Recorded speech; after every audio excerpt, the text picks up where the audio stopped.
Voilà. Donc, à nouveau, bonsoir et bonsoir à la prophétesse. Et attendez, voilà. Et prophétesse, si vous pouvez juste vous représenter en deux mots et puis on va commencer, le live. Bonsoir à tous.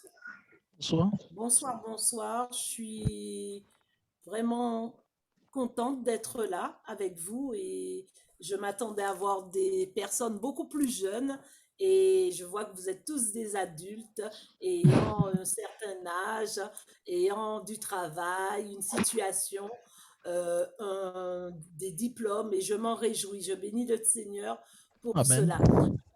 Pour la petite affaire, j'aimerais mieux que vous m'appelez la servante de Dieu tout simplement ou Rachel. Voilà, c'est mieux. Dans un cadre comme celui-là, je préfère Rachel. Voilà. Puisque là, je ne suis pas là. Si ce soir j'interviens, je n'interviens pas en tant que la prophétesse, je n'interviens pas en tant que la servante de Dieu véritablement dans sa toute, on va dire, pas splendeur, mais dans toute sa vision. J'interviens pour donner des billes, on va dire, pour vous donner ce que Dieu a mis dans mon cœur dans le domaine des dons, des talents et de reconnaître son couloir. Donc, oui, mais on a également besoin de l'onction de prophétie, on ne sait jamais, quoi, parce que moi je m'attends, hein, je m'y attends le soir. D'accord. Okay. Amen, amen, amen. Glory to God. En fait, donc, voilà. je me présente rapidement. Oui, voilà. Donc, j'ai vu que beaucoup sont de l'église ICC, Impact en tant que chrétien, que je salue, puisque moi aussi, je suis une enfant d'ICC, puisque j'avais d'abord une première église et ensuite j'ai atterri à ICC. Maintenant, le Seigneur m'a confié un ministère. Donc, je ne suis plus à ICC, mais j'étais à Impact Centre Chrétien à Boissy-Saint-Léger, gloire à Dieu. Et le Seigneur nous forme véritablement au travers des messages là-bas parce que c'est vraiment fort. Donc, pour la petite affaire, moi, je travaille aujourd'hui à mon compte. Je ne travaille pas pour un patron parce que j'étais infirmière, éducatrice et aujourd'hui, aide-soignante, infirmière, éducatrice. Donc, aujourd'hui, je suis à mon compte. J'ai créé mon entreprise. J'ai créé une école hébraïque parce que j'apprends l'hébreu et je voudrais aussi partager cela avec plusieurs. Donc, j'ai créé une école hébraïque. J'ai créé aussi une plateforme pour que les gens puissent créer leur entreprise qui s'appelle PPC, Propulse Project Connect. Donc, voilà. Donc, et j'ai une association dont je suis la présidente où on fait du bien aux personnes en difficulté, aux familles en difficulté. On intervient sur Paris, la région parisienne.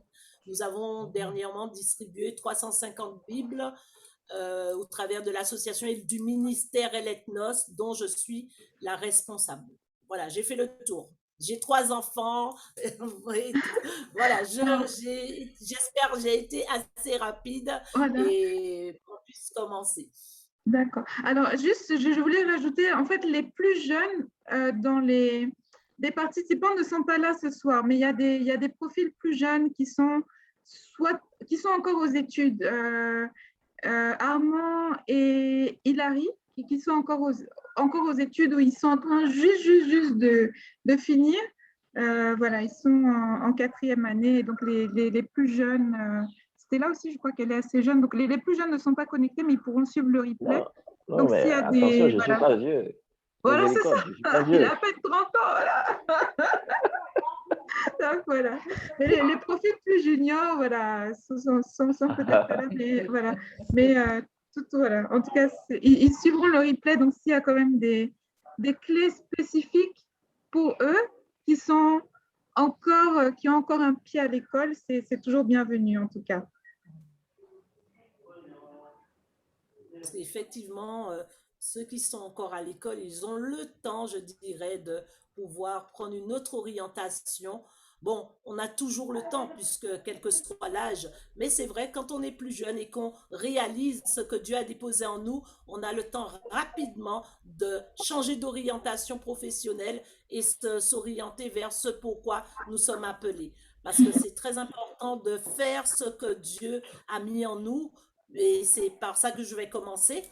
Donc, si vous me permettez, on peut commencer? Oui, oui, on peut commencer. Oui, on peut commencer. Oui.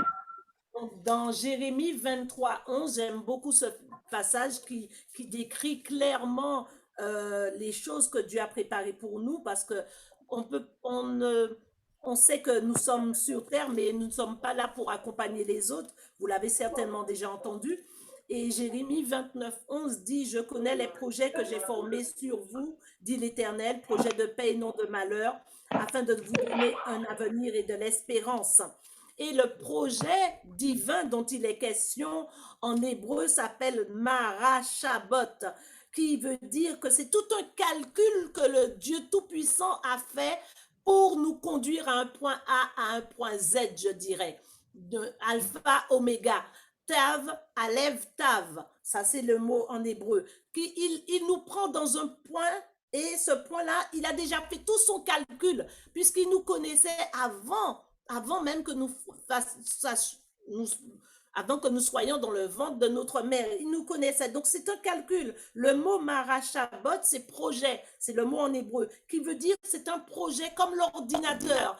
Il a déjà fait un calcul. Il a déjà fait un point. Il a déjà mis des virgules, je dirais. Il a déjà donné des directions, des circuits que nous devons emprunter.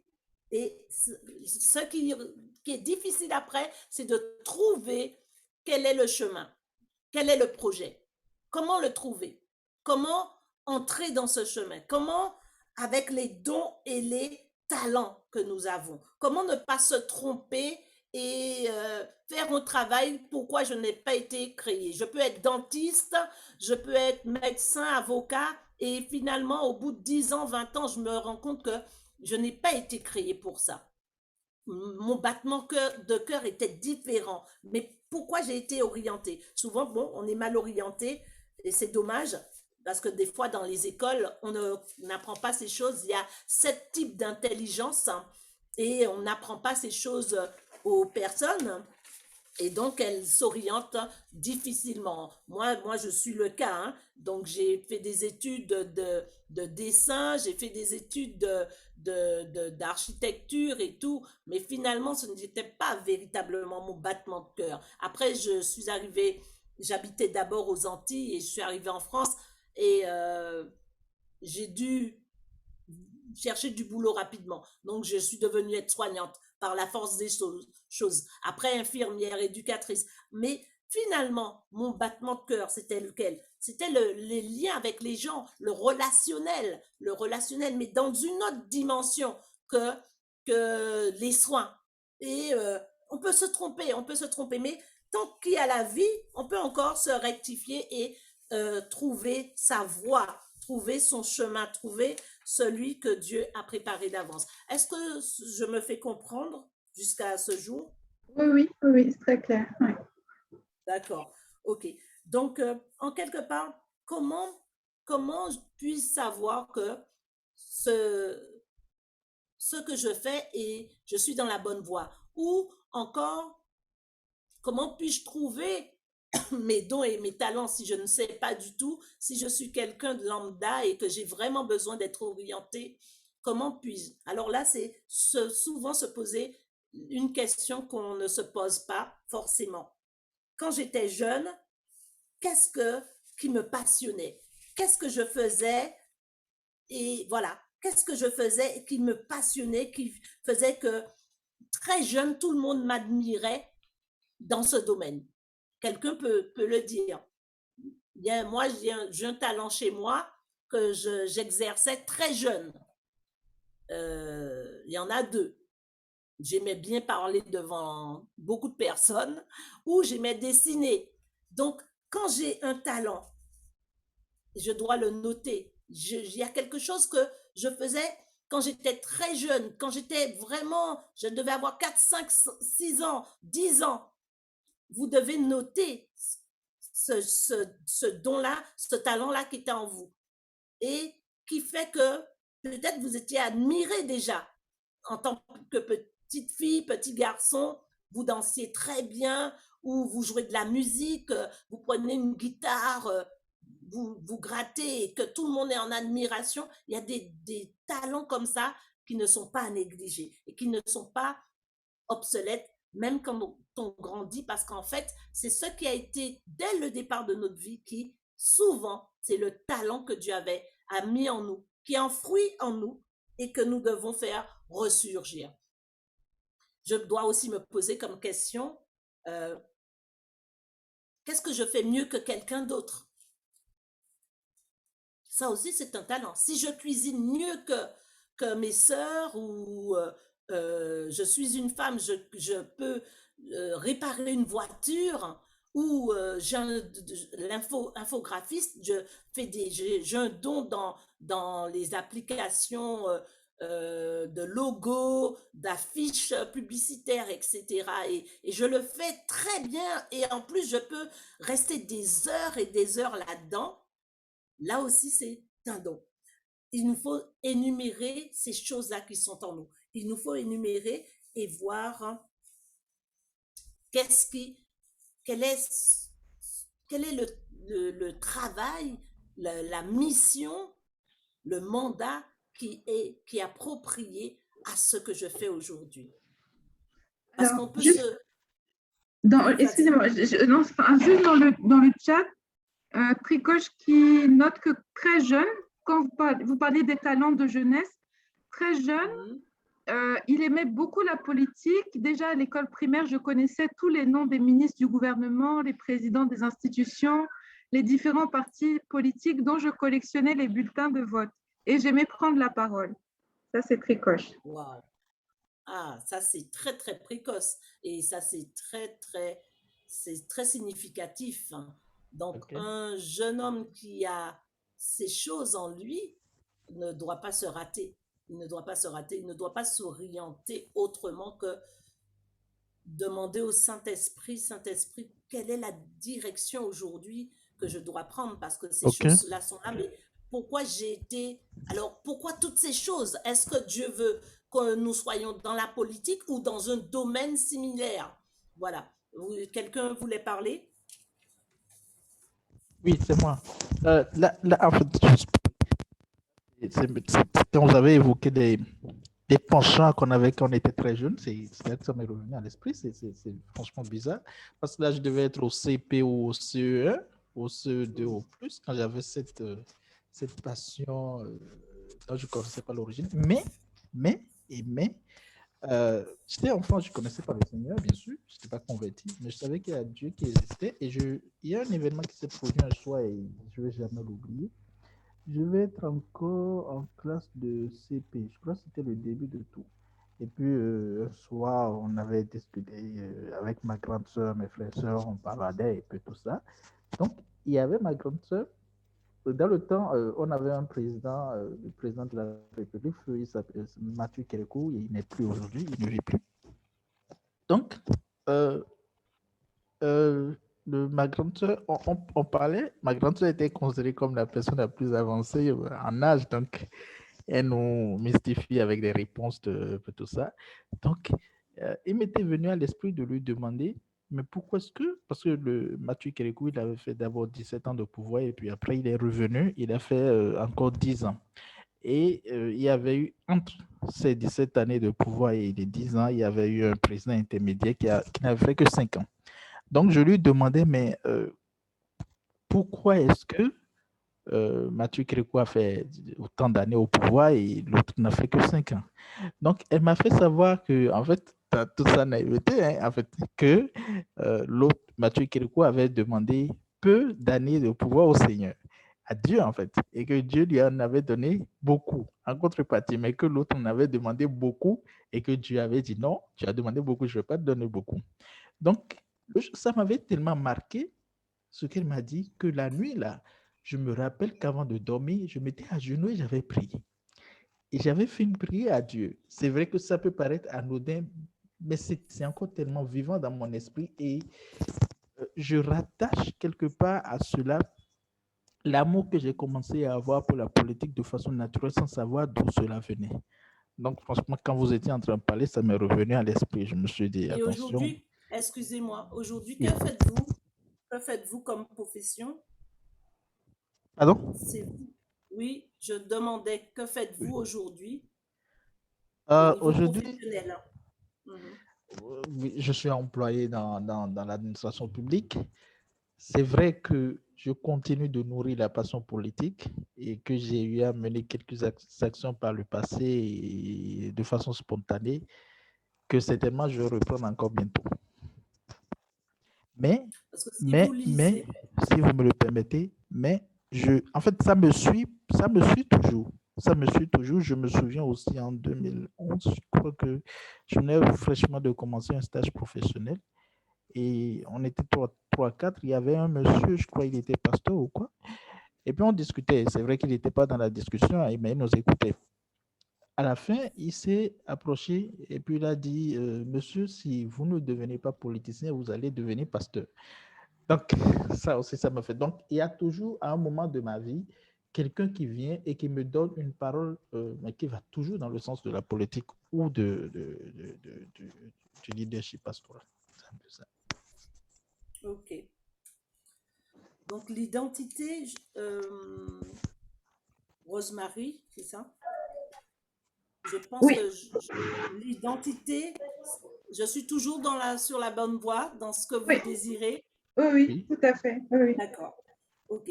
L'identité que Dieu nous donne avant notre naissance, c'est cette entité, c'est notre couleur intérieure. C'est quelque chose qui est inné, quelque chose qui fait de nous quelqu'un d'unique, que nous ne sommes pas comparables aux autres. C'est un mode de fonctionnement interne. On peut être aussi dans cette unicité.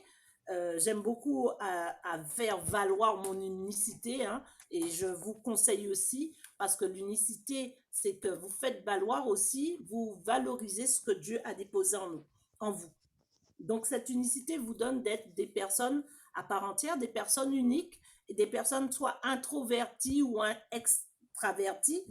Et cela aussi définit, toutes ces choses sont à noter dans votre cahier ou dans une fiche, et vous pouvez vous noter, vous pouvez faire une introspection avec tout ce que Dieu dit de vous, et noter, et vous pourrez comprendre là où Dieu vous emmène. Parce qu'il n'est pas bon de vivre sans se poser les bonnes questions. Et ensuite, l'unicité, cette unicité, ces dons, ces talents qui sont en vous, sont à mettre au service de notre Dieu. Parce qu'il vous a créé pour un but, pour une mission, pour une saison. Il ne faudrait pas que vous puissiez quitter cette terre, que nous ne puissions pas quitter cette terre sans avoir accompli notre destinée. Ça, c'est quelque chose qui est réel. Nous ne devons pas quitter cette terre sans avoir accompli ce pourquoi nous sommes nés. Je suis né pour un but, je dois chercher assurément pourquoi, je dois chercher coûte que coûte pourquoi je suis sur terre, quels sont mes dons, quels sont mes talents, qu'est-ce que Dieu a voulu dire au monde quand je suis venue cette semaine, ce mois-ci, cette année-là, qu'est-ce qu'il a voulu donner au monde comme cadeau? Parce que, en fait, Dieu a un projet. Quel est ce projet? Il a un projet. Vous êtes le projet de Dieu, je suis le projet de Dieu. Quel est ce projet? Qu'est-ce que je dois? Quelle est l'empreinte que je dois laisser au monde avant de quitter cette terre? Même si cette empreinte semble insignifiante, même si ce serait la femme qui fait de bons gâteaux et qui vend ces gâteaux, mais que tout le monde se délecte et en parle autour d'eux d'un gâteau exceptionnel, même si ce serait juste une petite femme au foyer qui fait mais elle laisse son empreinte.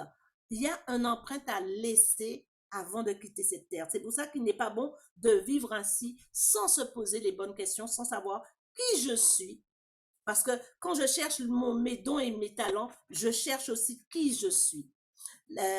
Notre Dieu disait à Abraham en hébreu, pour ceux qui le savent, hein, je le répète quand même, la Bible a été écrite en deux langues. La première langue, l'hébreu et l'araméen, et la troisième langue, je disais deux, mais c'est trois, le grec. Quand Dieu parlait à Abraham, il n'a pas dit premièrement en français, c'est écrit quitte ton père, quitte ta famille, la maison de ton père, etc. Il n'a pas dit ça seulement. Il y a un mot qui nous échappe en français. C'est l'éclaira. L'éclaira veut dire va vers toi, rentre en toi-même, rentre en toi et fais une introspection en toi-même. Il est bon de le faire à l'aide du Saint-Esprit. Aujourd'hui, nous avons le Saint-Esprit. Nous devons rentrer en nous-mêmes et chercher qui nous sommes. Quelles sont les passions? Voilà, ça aussi, c'est une autre façon de chercher qui je suis. Quelles sont les passions qui sont en moi? Qu'est-ce qui me pousse à travailler, comme je l'ai dit tout à l'heure, à faire des heures, même si je ne suis pas payée? Ça, c'est un talent qui est en moi et je peux, par exemple, je vous donne mon exemple, je peux faire une affiche publicitaire, rester des heures jusqu'à ce que j'arrive à la terminer et que je sois satisfaite et je me rends compte que j'ai passé 5 heures, 6 heures à faire mon affiche. Et même pour d'autres personnes. Donc, qu'est-ce qui fait que mon talent me pousse à passer des heures? Je suis passionnée et je veux le faire de façon excellente. Je suis passionnée de la chose et qui fait qu'aujourd'hui, je peux me faire payer aussi par rapport à mon talent. Parce que mon talent doit aussi aider les autres. Alors, donc on a vu quelle est la chose que je faisais quand j'étais petit, qu'est-ce qui me différencie des autres, hein? Qu'est-ce qui fait que je me différencie des autres par rapport à mes dons et mes talents? Qu'est-ce que j'aime faire ou qu'est-ce que je ne ferais pas du tout? Parce que ça aussi, il faut être clair avec ça. Si on vous dit réparer une voiture, peut-être ce n'est pas du tout dans vos compétences ou dans vos talents. Donc, voilà. Qu'est-ce qui me pousse à faire des heures, des heures, des heures et des heures, même si je ne suis pas payée? Et voilà, là, quand j'énumère tout cela et je peux mettre une réponse à côté, je trouve déjà à peu près ce pourquoi Dieu m'a créé. Donc, ce sont des talents naturels donc, qui sont en moi. Donc, ces talents naturels, ce sont des choses faciles, ce ne sont pas des choses difficiles, ce sont des choses faciles, ce sont des choses qui là où quelqu'un va dire, ah non, moi, faire des tresses, une femme, deux femmes réunies, il y a une qui aime faire des tresses et qui passe, c'est sa passion. Demain, elle ouvre un salon de coiffure. Moi, par exemple, c'est pas du tout mon domaine, c'est pas du tout mon battement de cœur et je n'aime pas coiffer déjà. Donc, voilà. J'aime bien me faire coiffer, mais coiffer, non, c'est pas du tout mon truc. Donc, en fait, quand on énumère, on note et on avance, au fur et à mesure, on avance. Dans la prière, on avance et on voit ce pourquoi on a été créé. On trouve des étincelles, des étincelles qui sont des choses qui viennent à notre esprit. Au fur et à mesure que je note tout cela et que je peux y apporter une réponse, eh ben, je trouve ce pourquoi j'ai été créée. Voilà. Donc, est-ce que pour l'instant, je réponds à vos questions? Est-ce qu'il y a des questions aussi que vous pouvez me poser, que vous voudriez me poser?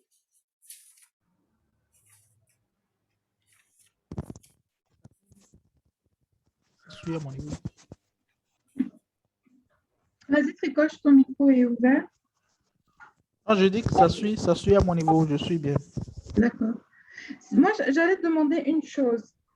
Quand on identifie, c'est-à-dire son don, son talent, sa passion, mais que c'est pas du tout, par exemple, c'est pas du tout le métier que je fais, est-ce que c'est suffisant si, par exemple, si je fais ça à titre bénévole ou je sais pas, c'est-à-dire je sais pas, j'ai une passion pour je sais pas, j'ai une passion pour la mode alors que je suis comptable.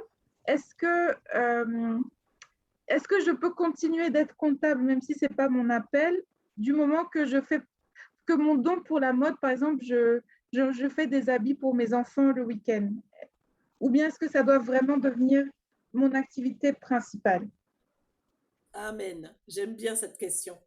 En fait, le don, le talent qui est en nous doit être pour Dieu notre activité principale, pour Dieu. Parce que si le Père prend la peine de mettre en vous quelque chose, il, il a fait un calcul, comme je l'ai dit tout à l'heure, j'ai donné le mot, il a fait un calcul, le projet, il a dit le projet, c'est un projet. Il a fait ce projet, il a fait un calcul, il a Marachabot, voilà. Il a fait Marachabot, il a fait le projet. Ça veut dire il a fait un calcul. Il a pensé avant vous. Vous ne pouvez pas négliger ce talent. Vous ne pouvez pas le négliger. Vous ne pouvez pas, aujourd'hui, effectivement, je suis comptable alors que certainement, je suis certainement quelqu'un qui devra coudre pour de grands mannequins ou des politiciens et tout. Je découvre cela, je dois faire en sorte pour que ce talent devienne le premier et non le second.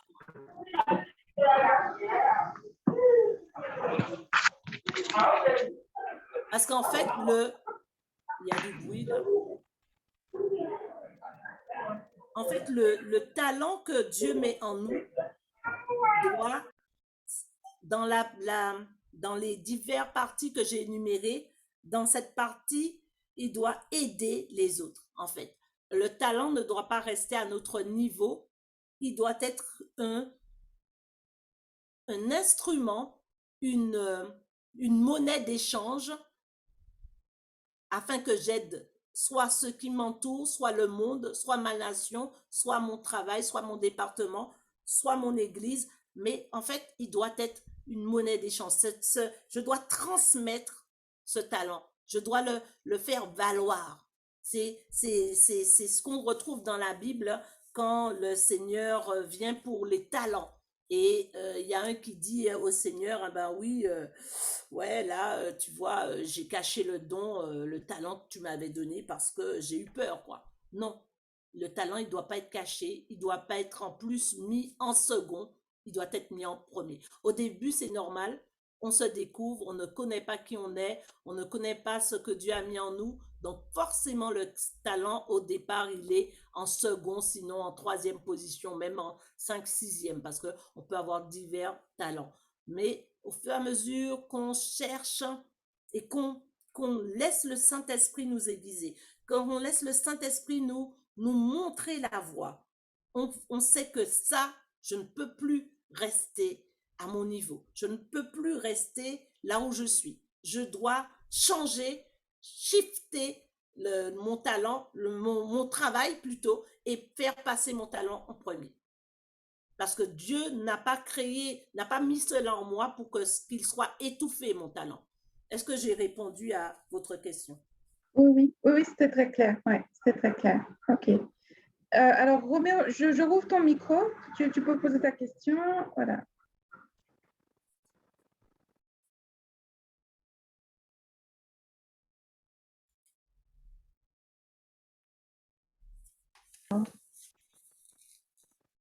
Alors, allô, c'est bon? Oui, c'est bon. Ok, merci. Non, mais merci donc, Tata Rachel. Ma question va un peu dans le sens donc de Tata Marie-Rose. En fait, si le talent, ou en fait ce qu'on croit être le talent, parce que moi je suis un peu vraiment un peu embarrassé. Il y a peut-être des choses que nous aimons faire, mais peut-être qui ne sont pas forcément là où le Seigneur nous appelle. Pour moi, c'est une question en même temps. Parce que quand vous parlez de talent, quand moi je ferme les yeux, quand je fais un vide autour de moi, tout ce que j'aime faire, tout ce pourquoi je peux accepter de ne pas être payé, où je peux accepter passer toute ma journée sous le soleil, sous la pluie, c'est sur un terrain de football, depuis tout petit. Mais la réalité aujourd'hui, chez moi, c'est clair que si j'étais dans un environnement mieux équipé et mieux structuré, peut-être que j'aurais envisagé faire carrière. Mais franchement, quand je ferme les yeux, quand je regarde autour, c'est tout ce que j'aime faire. Je ne verrai pas le temps passer, je ne vais pas me sentir fatigué, je ne vais pas espérer de l'argent. Mais alors ça, est-ce que c'est un talent ou c'est un peu divertissement? Alors, quand je viens donc à l'aspect où le talent doit servir donc les causes de Dieu, je suis totalement d'accord. D'ailleurs, je ne me vois jamais, mais jamais faire un travail, quel que soit combien il est payé, sans m'assurer que vraiment c'est là où le Seigneur m'attend. Donc, pour moi, la question, elle est là. Jusque-là, moi, je ne sais pas. Honnêtement, j'ai des battements de cœur comme ça, mais est-ce que ça peut arriver que ce qu'on pense être le talent, ce qu'on pense être l'appel de Dieu, là où on pense saisir ce que le Seigneur attend de nous, en fait, ce n'est pas ça. C'est juste une passion comme ça, mais ça n'est pas de Dieu. Ça, je n'ai pas encore compris. Alors, c'est qui la personne qui m'a posé cette question? Quel est son prénom? C'est Roméo. Roméo. Roméo. Roméo, il y a des dimensions dans la vie qui ne dépendent pas de nous. Il y a des choses qui ne dépendent pas de nous, mais que de Dieu seul. Pourvu qu'on travaille avec lui. Quand Dieu demande à Abraham de quitter son pays, sa patrie, la maison de son père, sachez que ce n'était pas évident pour lui. Tout un chacun, si on se remet à la place d'Abraham d'il y a des milliers d'années en arrière, on entend la voix de Dieu qui nous dit, et le père d'Abraham n'était pas croyant, Abraham c'est le premier croyant, c'est le premier hébreu, on lui dit, quitte ton pays, ta famille, la maison de ton père. Et on voit que c'est après, quand il a fait ça, plus l'éclaira, comme je vous ai dit, que vous peut-être ne vous comprenez pas, qui veut dire rentre en toi-même. Quand il a fait ça, il commence à cheminer avec Dieu. Il commence à marcher avec Dieu. Qu'est-ce qui se passe? Quand il commence, Dieu le laisse marcher, malgré il a quitté sa famille, il n'était pas encore dans le plan de Dieu totalement. Dieu lui dit, sois intègre et marche devant ma face, sois intègre. Donc, ça veut dire que l'intégrité n'était pas totale chez Abraham. Donc, en fait, il y a un cheminement qui emmène à la destinée. Parce que les talents dont nous sommes conscients qui sont en nous, nous emmènent dans notre destinée. Elles ne sont pas là juste pour faire joli, juste pour décorer nos vies. Elles nous emmènent dans notre destinée. Et il est important, je dis bien important, d'accomplir sa destinée. C'est le but de Dieu pour chacun de nous. Donc, je ne pourrais pas vous dire faites ou ne pas faire. Parce que ça ne m'appartient pas. Ça vous appartient. Parce qu'il faut que chacun soit responsable de ses choix. Quand on quitte son pays pour entrer dans une dimension parce que Dieu veut, et c'est quand on quitte qu'on rentre véritablement dans ce que Dieu nous demande. Je vous prends mon exemple. Parce qu'il est mieux de parler de soi que de parler des autres. Moi, j'ai quitté mon poste de fonctionnaire, ne sachant pas qu'est-ce que j'allais devenir. Mais je n'ai fait qu'obéir. Je ne dis pas à quelqu'un de faire comme moi, parce que chacun de nous, on est unique. Nous sommes uniques devant Dieu. Nous avons un chemin unique. Nous avons une destinée unique. Mon Dieu, quand je dis mon Dieu, c'est ma relation avec lui. Il m'a dit quitte.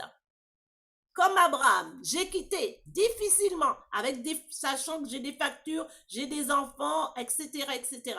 Mais j'ai quitté et j'entre dans ma destinée. Je ne suis pas encore arrivée totalement à là où Dieu m'emmène, mais je suis en train de marcher beaucoup plus loin que je ne pense aujourd'hui, que je pensais hier, quand il m'a dit de quitter.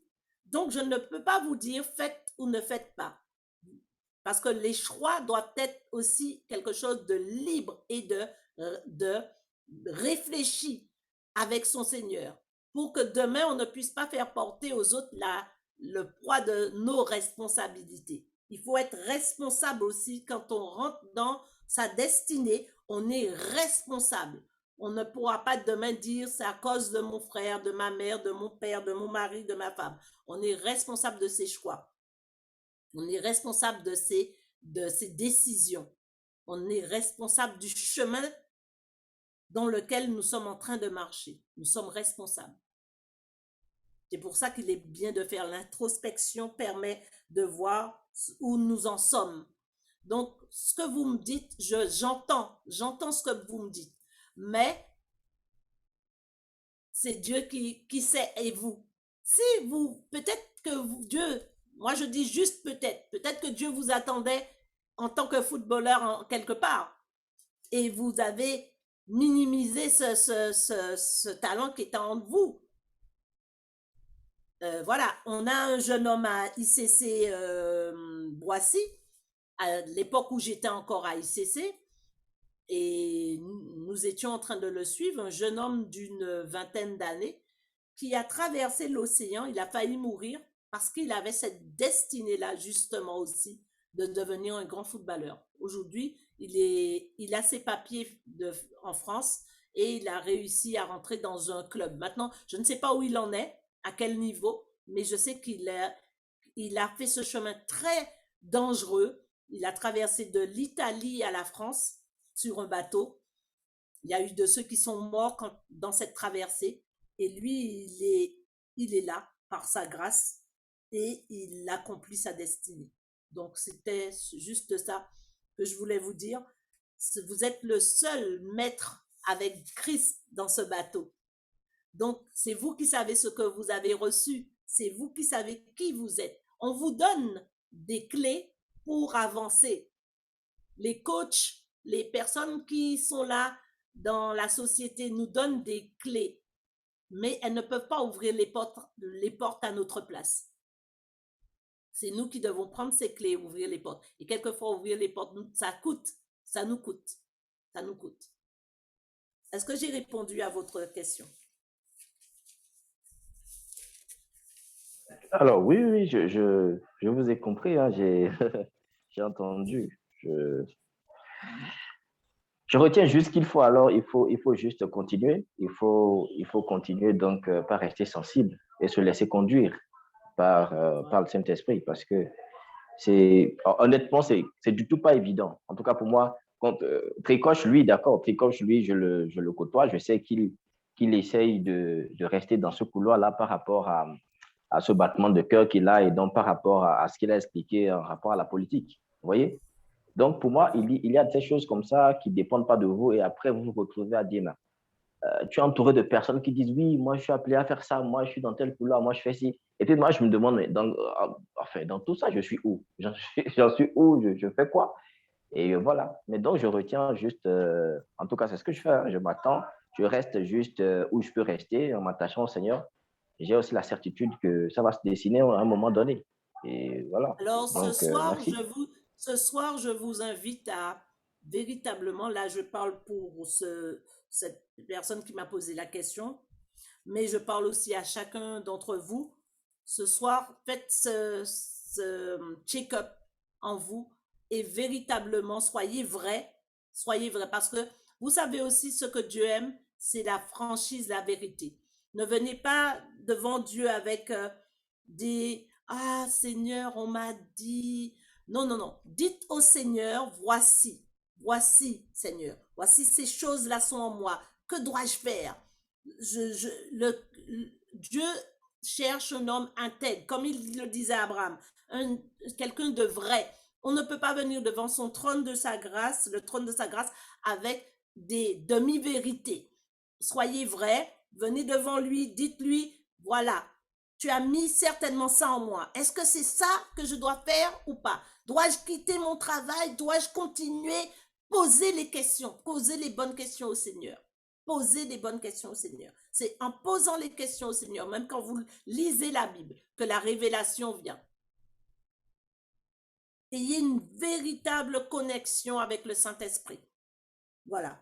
Et abandonnez tout ce qui doit être abandonné pour véritablement rentrer dans votre destinée. C'est comme l'image d'un homme qui monte sur la montagne, mais il a un sac chargé, un sac qui est lourd. et il doit se libérer parce que plus il monte sur la montagne, plus le poids du sac est lourd et lourd. Donc, il enlève ce qui est inutile, ce qui n'a pas eu raison d'être dans ce sac. Donc, il l'enlève, il s'arrête et puis il enlève les choses. Libérez-vous des choses qui n'ont pas lieu d'être dans votre vie, des choses qui vous empêchent d'avoir une vision claire de là où Dieu vous emmène. Libérez-vous de ces choses.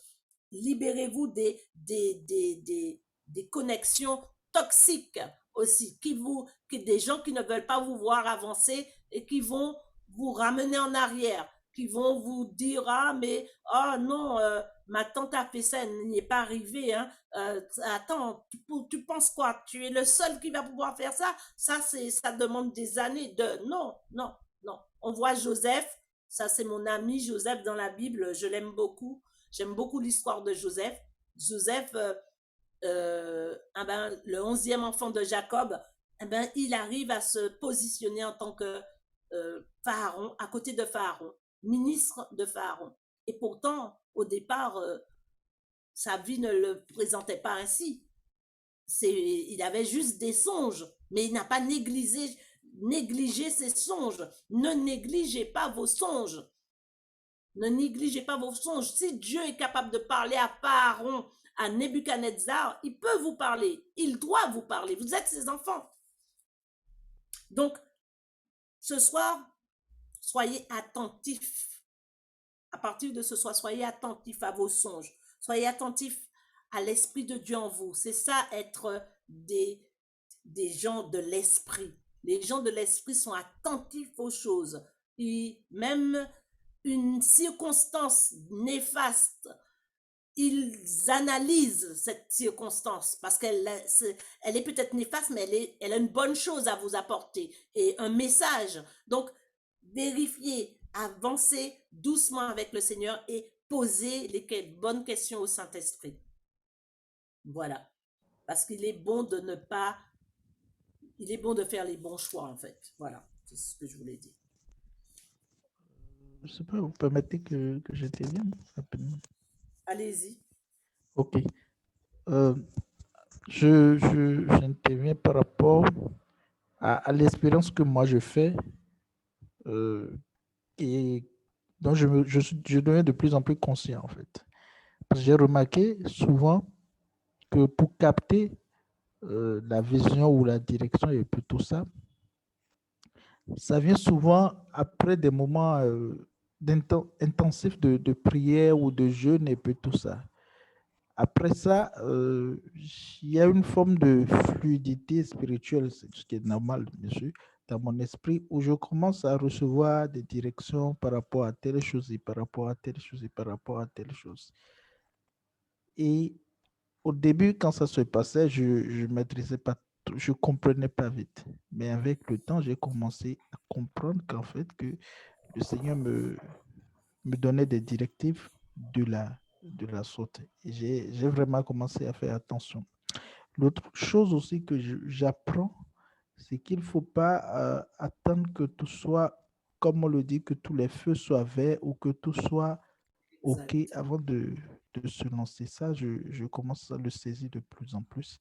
Il faut se jeter à l'eau et vraiment se jeter à l'eau avec les moyens qu'on a à sa disposition sur le champ. J'ai lu un livre de Tyler Perry, je crois, Tyler Perry, c'est un prédicateur américain et puis tout ça, où il a fait part, peut-être Roméo, je vais te remettre le livre après, tu vas lire. Il a fait part de ce que, quand il a commencé son ministère, le Seigneur lui avait demandé d'écrire un livre et puis tout ça. Donc, il a écrit le livre, mais pour le faire éditer, le publier et puis tout ça, il n'avait pas du tout les sous. Donc, il avait un set d'instruments musicaux qu'il a remis à l'imprimeur et en échange, il a fait imprimer le livre en 500 exemplaires, ce qui est devenu un best-seller après. Donc, pour dire que, en lisant le livre, ça m'a confirmé en moi-même la conviction que, ça confirme en moi la conviction qu'il ne faut pas s'attendre à avoir tout avant de se lancer. Il faut se lancer vraiment avec les moyens du bord Et, je, et assurément, sur le chemin, le Seigneur commence à se manifester petit à petit. Donc, je pense que c'est mon apport. C'est exact, c'est exact. Il faut commencer quand Dieu donne le go, quand vous ressentez le go en vous. Et vous avez parlé de cette façon dont vous avez à servir Dieu dans dans votre intimité avec lui et quand vous savez qu'il est en train de vous parler. Parce que là encore, je veux rebondir sur cela. Il faut que l'on puisse connaître comment Dieu nous parle. Si vous avez besoin d'avancer avec Dieu, déjà, il faut reconnaître comment Dieu me parle, comment il me parle dans les visions, dans les songes, après avoir jeûné, prié. Moi, par exemple, des fois, je danse sous l'esprit, par l'esprit de Dieu, je mets une adoration, une louange, je me sens transportée parce que j'ai reçu cela par le ministère de Bénin. Et dès que je commence à danser par l'Esprit de Dieu, c'est comme si les anges me portent mes mains, mes pieds, mes bras, etc. Et je sens le feu du Saint-Esprit dans mes mains, ben, là, je reçois aussi des choses. Donc, on doit connaître aussi comment Dieu nous utilise, comment on est appelé à le servir. Et commencer, comme vous dites, commencer avec les petites choses. Parce que Dieu ne commence pas avec nous quand on pense qu'on est déjà grand. Commençons avec lui même dans les petites choses. Soyons fidèles dans les petites choses et au fur et à mesure, il nous emmène plus haut. Mais c'est lui qui le fait. Et puis, si je peux me permettre aussi, j'allais dire par rapport à la question de Roméo, en fait, parfois, il faut aussi juste se laisser du temps ou laisser du temps à Dieu parce que c'est pas tout qui est clair, en fait. Par exemple, quand j'étais petite, j'aimais beaucoup parler anglais. J'aimais ça. Ma maman m'a fait apprendre l'anglais quand j'étais au primaire ou à la maternelle. J'avais déjà des petits livres, des petits disques en anglais. Et j'ai toujours aimé ça, en fait. J'ai toujours aimé l'anglais. Et j'apprenais l'anglais sans savoir que... Enfin, je lisais beaucoup de livres en anglais. Je faisais beaucoup de choses en anglais. Mais sans savoir que bien des années plus tard, j'allais avoir à travailler à la BBC, en fait, et où l'anglais me sert, mais c'était pas forcément clair dès le départ, tu vois. Il y avait pas, j'ai pas reçu un message de Dieu pour me dire, voilà, ma fille, apprends l'anglais parce que dans 30 ans, tu seras positionnée là-bas. Donc, parfois, il y a des choses dans nos vies qu'on fait ou qu'on aime faire, et c'est pas tout de suite qu'on a la réponse de à quoi ça va servir ou voilà, dans quel but le Seigneur nous a donné ça. Enfin, voilà, mais il faut...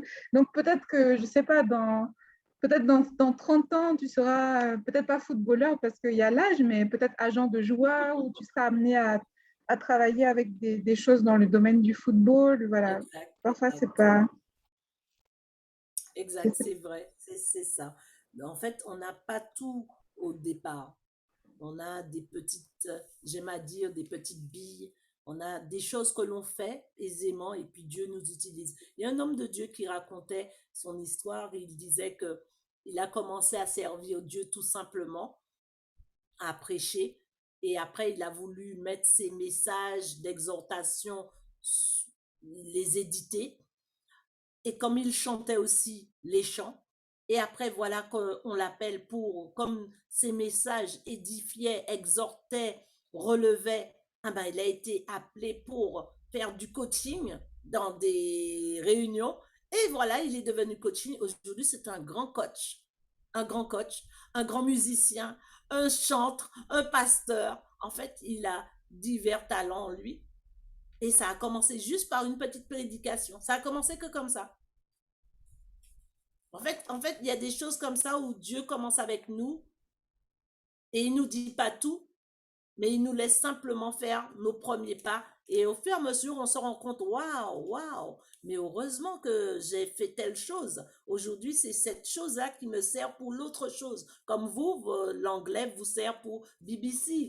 Donc, on bénit Dieu pour cela et on glorifie son Saint-Nom et puis on avance. Alors, par rapport à ce que ce que vous venez de dire, j'ai une question. Parce que ça, c'est une question qui revient souvent. Vous avez parlé voilà, de l'homme de Dieu qui fait beaucoup de choses, qui est dans le chant, qui est dans la prédication, qui est dans l'écriture, qui est dans le coaching. Bien souvent, en fait, les gens sont perdus quand ils ont l'impression d'avoir plusieurs dons ou plusieurs talents. C'est-à-dire quand on a un seul talent, c'est facile, on se concentre sur ce talent-là, on le travaille, on le raffine. Et voilà, on n'a pas de questions à se poser. Mais quand on est, je ne sais pas, on est doué pour le chant et pour le stylisme et pour l'agriculture et pour beaucoup de choses et parfois qui n'ont pas forcément de rapport les unes entre les autres a priori. Voilà, comment on fait? Est-ce qu'on travaille les cinq ou les... Voilà, celui qui a un talent, c'est facile, il se concentre à multiplier son talent. Maintenant, celui qui en a cinq, voilà, comment on fait? Est-ce qu'on travaille les cinq en même temps ou est-ce qu'on est-ce qu'on cherche la face de Dieu pour demander par quel talent je commence? Voilà, comment ça se passe? Quand les gens qui sont Je pense multipotentiels. Quand on a 5 talents, 6 talents, etc. de talents, eh ben on les travaille tous. Parce qu'on ne peut pas négliger un talent. Parce qu'il est en nous, en fait. Je vous donne un exemple. Ma fille Sophonie, c'est ma dernière, elle est chantre. Elle s'occupe de l'église. Dans l'église où elle va, elle est aussi à l'école, elle est à la fac. Elle est aussi chantre. Elle joue de la guitare, elle joue du piano. Elle parle plusieurs langues. Elle apprend facilement les langues, plutôt, je dirais, des polyglottes. Donc, en fait, quand le Seigneur a mis ça en nous, eh ben, on fait avec. Et puis, on joue, on utilise tout. Et puis, certainement, au début, on ne voit pas le lien. Mais c'est un lien. C'est un lien. C'est un lien parce que c'est nous, en fait. Nous sommes cette maison dont les divers dons sont en nous. Donc, c'est un lien. Et ce lien-là va être utilisé à bon escient au temps convenable ou va être utilisé à chaque endroit où ce don nécessite d'être utilisé. Voilà. Mais bon, comme nous sommes une maison, notre corps c'est une maison. Si Dieu met tous ses dons dans cette maison, c'est qu'ils sont valables et qu'ils doivent être utilisés. Par contre, c'est vrai qu'on va utiliser peut-être 1 ou 2 ou 3 dons beaucoup plus que le reste, que les 2 autres. Voilà, c'était ça allait être ma question suivante. On dit parfois qu'on peut avoir plusieurs talents, mais qu'on n'a qu'une seule montagne de célébration. Est-ce que vous êtes d'accord avec ça ou pas du tout? C'est-à-dire vous êtes doué dans plein de choses, mais par exemple, c'est votre don de pâtisserie. Au milieu de tous ces dons, c'est votre don de pâtisserie qui va être votre montagne de célébration et pas le reste. Ou bien c'est pas du tout ça. Moi, je me réfère à la parole de Dieu. Quand on voit l'histoire de Joseph, on voit que le fait d'être ministre, qu'est-ce qu'un ministre? C'est certes, il est ministre, mais dans ses fonctions, il fait plein de choses. Donc, en fait, il a eu à toucher à beaucoup de choses. Il pouvait, dans la maison de Potiphar, déjà, il réglait tout, sauf sa femme qui ne devait pas toucher et qui n'a pas touché et qui lui a valu 10 ans de prison. Et quand il arrive après auprès de Pharaon et qu'il résout le songe, parce que c'est un dreamer, Joseph, c'est un dreamer, c'est un rêveur, c'était quelqu'un qui avait des songes divins et qu'il avait la révélation des songes, qu'il avait l'explication des songes. Et pourtant, il arrive à côté de Potiphar, pas pour expliquer les songes, pour être ministre de Potiphar, pour gérer la maison de Potiphar, pour l'économie de Potiphar, pour qu'on puisse vivre du blé et non de famine. Et voilà, donc on voit que dans cette hauteur que Dieu l'a hissé, parce qu'un dreamer, c'est quelqu'un qui rêve, un dreamer divin surtout, comme Daniel aussi dans la Bible, eh bien, on voit que ça l'a positionné en hauteur, mais pas seulement pour rêver, pas seulement pour songer, mais pour faire ce pourquoi il avait été appelé. Tous ces dons étaient en exerce dans cette position de ministre. Est-ce que j'ai répondu à votre question ou pas? Oui. Voilà. Okay. Alors, je ne sais pas si d'autres personnes ont Ah oui, et une question. Est-ce qu'il y a une manière de prier spécifique pour que le Seigneur nous révèle, pour les gens qui sont perdus, je pense à Hilary, donc elle n'est pas là, mais elle va suivre le replay. Donc, elle a fait des études plutôt scientifiques dans le domaine médical, mais elle sent que ce n'est pas son appel. Elle veut se réorienter, mais elle ne sait pas, voilà, se réorienter vers quoi. Est-ce qu'il y a une prière spécifique ou une manière de prier pour que réellement le Seigneur nous parle ou nous révèle quel est notre couloir de destinée? Est-ce qu'il y a des versets? Est-ce qu'il y a des... Voilà. Déjà, celui dont j'ai cité le verset Jérémie 29, à partir du verset 4, on peut aussi, en fait, dans notre relation avec notre Seigneur, c'est notre Père par excellence. Je ne crois pas qu'un enfant ait des prières spécifiques, d'une façon de parler spécifique, si ce n'est l'honneur et la considération pour son Père, que de demander, Seigneur, euh, qu'est-ce que je dois faire? Vers quoi dois-je m'orienter? Est-ce que pour cela, on a besoin d'une prière spécifique ou d'une façon de parler spécifique? Non, on parle de tout notre cœur. On dit au Seigneur véritablement pourquoi on est devant son trône et pour qu'est-ce qu'on a besoin et comment il doit nous orienter. Bon, je pense que si on est sincère, et on persévère dans cela, on verra l'aboutissement et on entendra la réponse de Dieu. Cela me rappelle un moment donné où je ne connaissais pas du tout pourquoi j'ai été créée, pourquoi je suis sur Terre. Je venais d'arriver à ICC, Boissy, et je me disais, mais Seigneur, j'entends ces choses. Moi, dans mon ancienne église, on ne parlait pas de cela. Alors, je me suis mise à prier. Seigneur, tu m'as créé pourquoi en fait? Pourquoi je suis venue au monde? Quelle est ma destinée? Qu'est-ce que tu as pour moi? Qu'est-ce que tu as prévu pour moi? Etc. Quel est le couloir dans lequel je dois marcher? Qu'est-ce que tu veux professionnellement? Etc. Et je le répétais pas de façon continuelle, mais de temps en temps que ça me venait à l'esprit, je demandais au Seigneur ces choses. Et un soir, je ne m'y attendais pas. C'était l'anniversaire de mon père spirituel, le révérend Mamadou Karambiri, qui est mon père spirituel.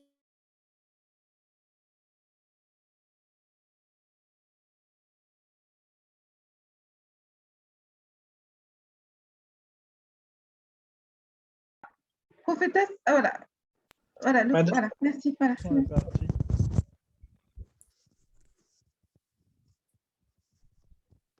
Vous m'entendez? Oui, là on vous entend. On entend à nouveau. On en était au père spirituel, le pasteur Mamadou Karambiri. Oui, voilà. Donc, c'était son anniversaire au Burkina Faso. Moi, j'étais en France. Je ne suis pas partie à son anniversaire, quoique j'étais invitée. Mais bon. Et j'étais là, j'étais allongée sur mon lit ce soir-là. Je dirais au petit matin. La voix du Seigneur s'est fait entendre clairement, audiblement. C'était la première fois de ma vie que j'entendais la voix du Seigneur de cette manière. Et le Seigneur m'a dit, voilà pourquoi tu as été appelé. Et il m'a montré les choses. Et j'avais des images, des visions en même temps de mon appel, de ce que Dieu attend de moi, etc., etc., etc. Et je l'ai noté sur un cahier et je n'ai jamais plus oublié ce jour-là. C'était ma toute première avec en one-to-one avec mon Dieu de façon audible. Je dis bien audible. J'avais l'habitude d'entendre le Seigneur me parler des impressions dans mon cœur, véritablement, je sais que Dieu m'a parlé, mais cela sortait de mon cœur. Là, c'était audible, audible. Et j'ai su. Et pourtant, au préalable, je n'ai pas fait de prière spéciale, spécifique. J'ai simplement parlé avec mon cœur. J'ai demandé au Seigneur, pourquoi tu m'as créé? Je ne veux pas ressembler aux autres. Je ne veux pas faire ce que tout le monde fait. Je sais que je suis unique. Alors pourquoi je suis là? Et voilà. Et c'est cela. Ouais, merci. Ouais, c'est clair. Alors, est-ce que, je ne sais pas, Valérie, Arnaud qui nous a rejoint, vous avez des questions par rapport même à vos situations? Est-ce que, voilà, est-ce que vous avez des questions pour vous aider à discerner, peut-être pour vous-même? Sinon, s'il n'y a pas de questions, j'attends un peu, mais s'il n'y a pas de questions, voilà, je pense qu'on a fait les 1 heure, on avait commencé un peu en retard. Donc, voilà, oui. Madame, bonjour Madame Rachel. Donc, je viens d'arriver en retard, c'est parce que il y avait un séminaire là de ICC Brazzaville, donc je devais participer. Voilà, c'est ça qui a créé mon retard. Donc, j'ai un peu compris tout ce que vous avez dit par rapport à la vision et tout. C'est comme moi, en fait. Moi, j'ai toujours voulu faire l'école de commerce, sauf que mon père voulait que je fasse des études de droit. Au fur et à mesure, j'étais parti faire des études de droit et tout. Mais il y avait un prof qui me disait, Armand, je sens que tu n'es pas à ta place ici. Il me le disait tout le temps. Et moi, j'étais persuadé qu'il avait tort. Mais c'est au fil du temps où j'avais pas pu valider mon master 1 en communication, en droit des affaires et fiscalité pour aller au master 2. J'avais échoué. Donc, c'est à ce moment-là que j'ai commencé à chercher une nouvelle filière et tout. Maintenant, c'était une nuit. Dès que je fouillais un peu dans mes affaires et tout, dans mes livres, je me suis rendu compte que j'avais plus des livres qui parlaient de la communication, du management. Enfin, j'avais plus des livres de l'école de commerce que des livres de droit. Vous voyez un peu? Et c'est à ce moment-là que je me suis dit, mais peut-être que je ne suis pas fait pour les études de droit, peut-être que je suis fait pour une école de commerce. Et c'est à ce moment-là que j'ai pris la décision de m'inscrire dans une école de commerce et de commencer à faire communication et marketing. Dans ma vie, je n'ai jamais eu à dépasser 11 de moyenne. J'arrive dans une nouvelle filière et bizarrement, dans cette filière-là, j'arrive à dépasser les 14 de moyenne. J'arrive à dépasser les 13 de moyenne. Vous voyez un peu? C'est à ce moment-là que je me suis dit, mais attends, au fait, je n'étais pas fait pour le droit, au fait. Donc, depuis ce temps-là, j'ai été fait pour une école de commerce parce que, madame, je peux rester dans ma chambre, je m'imagine en train de faire un business plan. En fait, je peux créer une entreprise rien que dans ma tête et même segmenter le marché. Vous voyez? Je faisais ces trucs-là depuis, mais je me rendais pas compte que ce que je faisais là, mes imaginations-là, on appelait ça le business plan. Je me rendais pas compte que ce que je faisais dans ma tête-là, on appelait ça la segmentation de marché. Je ne me rendais pas compte que ce que je faisais dans ma tête-là, on appelait ça le benchmarking. Je faisais plusieurs choses sans pour autant savoir que ce que je faisais là, c'était dédié à une école de commerce et non une école de droit. Vous voyez un peu? C'est là où j'ai compris que parfois, il y a certaines formations, ces formations-là sont en nous, au fait. Vous voyez? Parfois, il y a des gens, vous voyez, ils parlent beaucoup, mais parfois, il est fait pour faire journalisme. Vous voyez un peu? Parfois, il y a des gens, ils aiment trop économiser. Ils économisent bien, ils ont cette capacité-là de bien gérer les affaires, d'être ponctuel et tout, mais ils ont une formation dédiée à leurs traits de caractère sans pour autant le savoir. Vous voyez, madame? Il y a des gens qui sont forts en mécanique, mais veulent aller faire finance, je ne sais pas, comptabilité, alors que naturellement, ils sont forts dans un domaine. Vous voyez? Donc, aujourd'hui, que faites-vous aujourd'hui?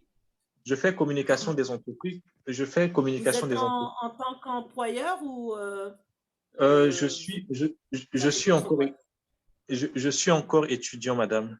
Je suis en master 2, là, je termine. Ok, très bien. Merci Seigneur pour votre vie. Gloire à Dieu. Juste avant qu'on termine, je veux donner aussi ce témoignage. Quand j'entends ce que vous dites, ça va certainement aider plus d'une personne. On a un frère en Christ et avec un certain âge en plus avancé, mais quand j'ai vu son potentiel, chaque fois qu'il a un problème avec son employeur, auparavant, son ex-employeur, on va dire, il réussissait à gagner des sommes d'argent. parce que le patron faisait des erreurs, des choses, et qu'il le disqualifiait ou que c'était une injustice totale. Donc, il portait l'affaire en justice et il gagnait. Il a gagné à 2 reprises. Et je me suis dit, mais bon sang, certainement, mon frère, tu as ce domaine de... Tu devrais travailler dans le domaine de la justice. Là, tu es en train de perdre ton temps dans Tout ce à que tu fait. fais. Et le frère ne s'était jamais rendu compte que ces choses, Dieu les avait déposées en lui. J'ai dit, mais personne ne t'a aiguillé. Il m'a dit non. J'ai dit, tu es en psychologie, mais la psychologie, c'est pas ton domaine. Quand je t'entends parler, c'est vraiment pas ton domaine. Et je l'ai aidé à changer d'orientation. Et aujourd'hui, il a commencé des études de droit. Et j'ai un ami avocat, donc j'en parlais. L'ami avocat m'a dit, quel que soit l'âge, c'est bon. Il faut qu'il fasse ce qu'il doit faire. Même s'il a un âge avancé, c'est pas grave. Qu'il aille faire des études de droit. Et effectivement, c'est son domaine. Quel que soit le problème que nous rencontrons dans notre environnement, on s'adresse à lui. Il a les mots techniques, les choses, la direction, il peut nous aiguiller. Et véritablement, il s'était trompé au départ dans sa démarche professionnelle. Voilà. Ouais, et ce qui est en nous, c'est vrai, moi, je veux juste vous raconter une anecdote, en fait. Mon petit, bon, je l'appelle toujours mon petit frère, même si c'est un grand monsieur maintenant, bon, mais c'est notre dernier. Et lui, il est avocat. Alors, lui, il est avocat. Et quand il était petit, c'est-à-dire, il nous fatiguait à la maison parce qu'il aimait trop débattre. C'est-à-dire, il aimait les débats, mais même quand il a tort, le gars recherche des arguments pour dire que non, il a raison, c'est ça. Et voilà. Et bon, et finalement, en fait, il était appelé à être avocat et à aller plaider devant les tribunaux. En fait, en tout cas, on a souffert. Hein. On a souffert avec lui à la maison. Mais voilà. Bon, lui, c'est pas trompé de chemin. Exactement ça, ma sœur. C'est exactement le frère. Il est exactement comme ça. Il ne peut pas parler si on n'entre pas dans des débats, des choses extraordinaires, des choses que, bon, ceux qui ne sont pas du tout là-dedans ont envie de lâcher prise. Lui, il va rentrer dans des débats, même s'il a tort, mais il a raison, en fait. Voilà, il a raison quand même, voilà. Voilà. Et c'est là que je me suis rendu compte qu'il s'était trompé de direction au niveau professionnel. Voilà. Donc, c'est ça, madame. C'est la même histoire, alors. Oui, madame, parfois on cherche des formations comme cela. Qu'est-ce qu'on peut faire alors que nous avons la formation en nous? Notre caractère, notre manière d'être, c'est déjà une formation, au fait, sans pour autant qu'on le sache. Vous voyez un peu? Donc, j'étais là, je faisais beaucoup de choses dans ma tête. Je pouvais imaginer. Parfois, je peux arriver dans une entreprise. Quand je suis mal accueilli, je peux dire que, ah non, leur service client, comment on appelle ça déjà? Leur réception, en tout cas, est nulle. Je peux déjà évaluer déjà la qualité de l'entreprise. Mais j'ignorais que j'étais fait pour l'autre là, pour les écoles de commerce. J'aimais la compétition, enfin, la bonne compétition, hein, la bonne compétition, créer des plans. J'aimais ces choses-là. Ben, vous voyez, bon, avec nos parents, c'est non, il faut aller faire les études de droit, tu veux être juriste, ceci, cela et tout. Ah, donc, c'était pas vraiment mon chemin. Vous savez, quand j'ai raté, quand j'ai échoué au Master 1, pour valider le Master 1 en fiscalité, en droit d'affaires et fiscalité, je me suis senti mal avec tout ce qu'on avait injecté, tout comme argent. À un certain moment donné, je me suis dit, mais et si j'avais validé ça? Et si j'avais un Master 2 en droit des affaires et fiscalité? Mais je serais un juriste médiocre, en fait. Je me suis dit, mais je serais un juriste médiocre. Je pouvais avoir les diplômes, mais pas vraiment la capacité à le défendre. C'est quand je suis allé à l'école de commerce que je me suis rendu compte que non, mais enfin, c'était pas peut-être la meilleure des façons, mais il fallait que j'échoue pour me réorienter, au fait, dans ce qui était tracé pour moi. Tout à fait, oui, tout à fait. Toute chose concourt pour notre bien, en fait, même nos échecs. Même nos échecs. Moi j'étais partie pour faire droit à la base. Et si je n'avais pas échoué à trouver du boulot dans le droit, je serais peut-être juriste quelque part, alors que en fait, mon vrai appel, c'est le journalisme. Alors, je vois la main levée de Roméo. Roméo, on va prendre ta question et puis après, on va libérer notre sœur. Ouais. Ok, merci. Non, non, non, j'ai j'ai écouté à la ronde tout ce qui a été dit et je remarque juste que là, j'ai ce soir un panel de personnes qui ont, vous avez déjà des certitudes en fait. Vous avez des certitudes donc sur tout ce qu'il faut, sur tout ce qui est bien, mais moi non. Moi, j'ai pas de certitude. Et d'ailleurs, je pense que aujourd'hui, j'ai beaucoup moins de certitudes encore qu'hier. Tout à l'heure, Tata Rachel en parlait, elle est arrivée à ICC, elle a entendu. Moi-même, j'ai eu le même truc en 2015 avec le séminaire, quoi, un pour influencer. Quand on a fini ça, direct, je suis parti. Je suis parti 3 jours dans un monastère qui est mes seigneurs. Tout le monde, voilà, je suis un dans tel couloir, un dans ci, un dans ça. Je suis revenu 3 jours après avec des certitudes. Mais avec le temps, des années après, plus je continue la marche, plus je vais loin, mais moins j'ai de certitudes. Et ça, c'est un paradoxe. Mais alors, moi, ce qui est important, je pense que c'est ressorti quand j'écoute ça.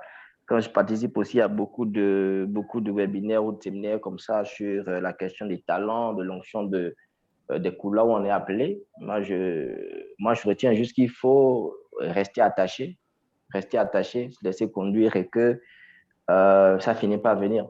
Un de mes versets préférés, sinon le verset auquel je me suis beaucoup plus attaché, c'est Éphésiens 2:10. Créé à l'image de Dieu pour de bonnes œuvres qu'il a préparées d'avance afin que nous les accomplissions. Je suis certain qu'il y a tellement de belles œuvres, il y a des trucs qui sont retenus d'avance, même si pour le moment je ne les connais pas. Et ce qui fait que je fais toujours attention. Alors, peu importe le domaine, peu importe le salaire, les conditions, quand je ne vais pas ressentir que ça va me permettre de faire un truc, de porter le nom du Seigneur, mais impossible. Impossible. Si ça ne me permettra pas de porter, de faire, parce que franchement, dans tous les domaines aujourd'hui, il y a tellement de personnes compétentes, mais qui ne sont pas aussi en Christ. Hein. Il n'y a rien qu'on puisse inventer. Alors, je pense que ce que moi, en tout cas, nous, on apporte, c'est maintenant la dimension Christ, faire voir Christ dedans. Donc, moi, je m'accroche à ça, mais je vous garantis, moi, je n'ai pas encore de certitude. J'en ai pas. Sur où je vais, où est-ce que je vais, je n'en ai pas, mais je m'accroche, je m'accroche. Mais rassurez-vous, vous entendrez parler de moi, par la grâce de Jésus. Et puis j'avais fini. Peut-être une parole pour Roméo. Roméo, on se connaît, ça fait des années, hein, ça fait 20 ans ou bien 15 ans. Depuis le 2006, moi je continue l'université. Donc, on se connaît quand même. Si tu me permets de dire quelque chose juste, je ne sais pas, mais je ne sais pas si c'est inspiré du Seigneur ou si c'est moi-même, c'est partie de mes observations. Je pense que la recherche de la perfection, quelque part aussi souvent, est un frein. Quelque part peut se révéler être un frein, je ne sais pas, en tous les cas. Mais je ressens de te le dire, ce n'est pas aujourd'hui et puis tout ça. Ta Rose, tu l'entends? Oui, j'entends. Notre ami Roméo le perfectionniste. C'est ce que Oui, exactement, c'est le mot. Dans notre première séance de coaching, là, parce que c'est ce que j'ai dit. Ah, justement.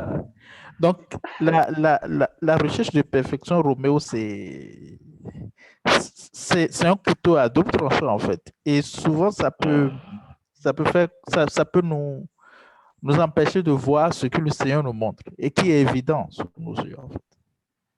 Qui est évident sous nos yeux. Je sais que tu es très intelligent, je ne vais pas aller plus en profondeur. Mais je pense qu'il faut, c'est peut-être un niveau, je ne sais pas trop. Je sais pas. Mais la recherche de perfection, parfois ça c'est-à-dire, ça doit être ce qui devrait nous animer, c'est la recherche de l'excellence, mais pas la. Et l'excellence n'est pas la perfection. L'excellence n'est pas la perfection. Mais ça, on va le travailler. Et ce que j'ai aimé, tu vois, tu t'es accroché à Éphésiens 2:10. Et moi, en fait, par exemple, ce programme-là dans lequel vous êtes, c'est en proclamant beaucoup Éphésiens, je pourrais vous partager le fichier, c'est en proclamant Éphésiens 2, en fait, que l'idée m'est venue. J'ai proclamé Éphésiens 2 sans savoir si c'était, comme je vous disais, j'étais dans un groupe de prière où on proclamait la parole de Dieu et elle nous avait donné, la leader du groupe nous avait donné Éphésiens pour prier pour notre destinée. Et en proclamant Éphésiens 2, voilà, quelques semaines, et l'idée du programme m'est venue avec l'architecture claire, c'était tellement clair. Je savais que ça venait pas de moi, en fait. Et du coup, peut-être que... Après, j'ai aussi des doutes. Hein. Je me dis peut-être que... Parfois, je me pose la question, mais est-ce que le Seigneur veut que j'abandonne le journalisme pour faire que ça?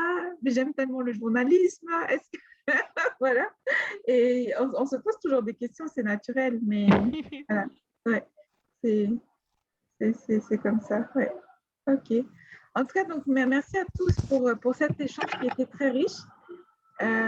Merci à notre sœur de nous avoir édifiés et puis pour ces clés voilà, qu'elle nous a partagées pour pouvoir découvrir quel est notre appel de destinée.